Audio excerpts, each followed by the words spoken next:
Salut les poissons et bienvenue dans votre horoscope pour juillet 2021. Mon nom c'est Gabriel, je suis astrologue et ensemble je propose qu'on regarde un petit peu comment ça va se passer pour vous, spécialement les ascendants poissons.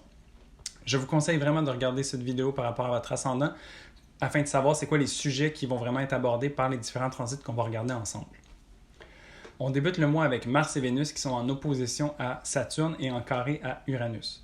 Mars et Vénus se trouvent en maison 6 pour vous et donc vraiment c'est cet appel à la fougue et puis l'intensité, la créativité, autant dans les actions que dans les valeurs. Donc, et tout ça se manifeste dans votre quotidien, dans votre travail et dans le développement que vous avez au niveau personnel.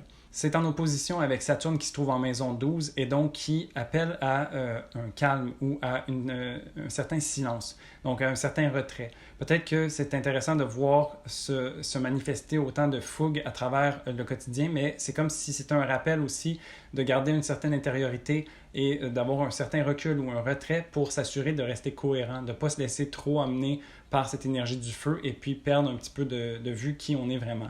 Alors, vraiment, Saturne vient nous encadrer et nous limiter un petit peu et nous rappeler qu'on a besoin de ce recul-là pour venir balancer un petit peu cette énergie-là. Uranus, quant à lui, vient poser des questions un petit peu troublantes à partir de la maison 3, donc planète de communication, d'échange et tout ça. Et donc, c'est sûr que ça joue entre le quotidien et le retrait, la retraite. Et donc, en maison 3, peut-être que c'est justement comment est-ce qu'on vient s'exprimer à travers ça. Qu'est-ce qu'on exprime? Parce que dans le quotidien, on peut avoir peut-être du small talk et tout ça, mais aussi, comme la maison 12 amène au silence et puis à l'introspection, tout ça. Donc, peut-être qu'il y a certaines choses qui méritent pas la peine d'être dites. Puis, c'est de voir un petit peu à quel niveau on a envie de s'exprimer. Entre le 5 et le 7 juillet, Mercure, la planète de la communication, est en carré avec Neptune, une planète spirituelle et plus subtile. Et donc pour vous, ça se passe entre la maison 1 et la maison 4. La maison 1, c'est l'expression de soi et c'est vraiment votre façon de vous exprimer. Qu'est-ce que vous avez comme message à dire? Et puis en maison 4, donc Mercure qui a envie de cultiver un peu les relations qu'il a avec les gens proches de lui. Ça peut être peut-être un moment où est-ce qu'il y a une certaine confusion, où est-ce que le message qu'on a envie de dire aux gens qui sont proches de nous est peut-être pas aussi facile ou passe pas aussi bien. Donc, il peut y avoir une certaine confusion à ce niveau-là. Le 9 juillet, il y a une nouvelle lune en cancer qui se passe dans votre maison 5. Donc, une nouvelle lune, c'est un moment pour planter des graines et placer des intentions pour que des idées puissent germer.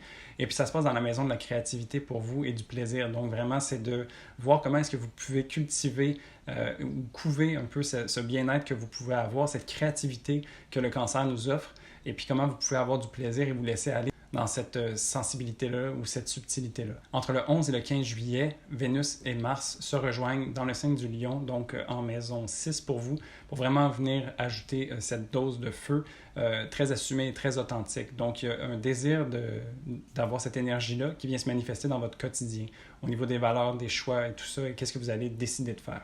Et donc, ça serait intéressant de voir un petit peu comment ça va se manifester, autant au niveau du quotidien de votre santé et tout ça, mais aussi au niveau du développement personnel. Qu'est-ce que ça va vous apporter d'amener un peu ce côté fougue et cette envie d'action. Entre le 16 et le 18 juillet, il y a le Soleil qui va être opposé à Pluton. Donc ça se passe entre la maison 5 et la maison 11. C'est vraiment, encore une fois, cette idée de voir qu'est-ce qui vous fait plaisir et comment est-ce que vous l'exprimez à l'extérieur avec les gens qui vous entourent. C'est cette idée de cultiver ses plaisirs et de cultiver les groupes, mais sans oublier un ou l'autre. Donc, c'est jamais aller au détriment de un ou l'autre.